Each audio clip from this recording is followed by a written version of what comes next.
We start off with a phone conversation between the South Korean and American defense ministers. Han Min-koo and his new U.S. counterpart, James Mattis, once again reaffirmed their will to deploy the THAAD missile defense system on the Korean peninsula while pledging to stand strong against any North Korean provocations.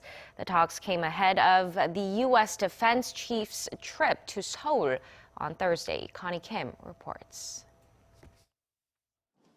The defense chiefs of South Korea and the United States have reaffirmed their plan to bring the U.S. Terminal High-Altitude Area Defense System to the Korean peninsula in response to North Korea's missile threats.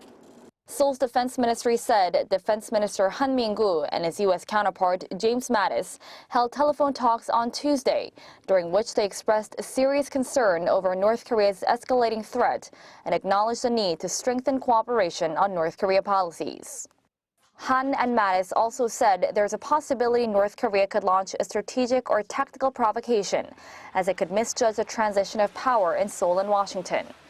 During the 30-minute conversation, the two also agreed to uphold Washington's provision of extended deterrence against North Korea's provocations, and to maintain a strong military readiness posture to respond immediately in an emergency situation. Pyongyang has been ratcheting up tensions in the weeks since Kim Jong-un announced in his New Year's address that the regime is in the final stages of test firing an intercontinental ballistic missile.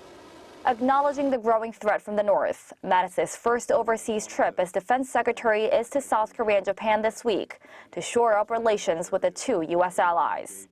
In Seoul, he'll be meeting with acting president and Prime Minister Hwang Kyo-won and National Security Office Chief Kim Kwan-jin on the first day of his two-day visit, followed by talks with South Korea's defense minister the next day to discuss North Korea's missile programs and ways to boost the Seoul-Washington alliance.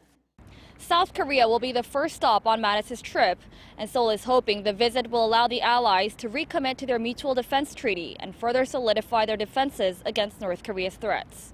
Connie Kim, Arirang News.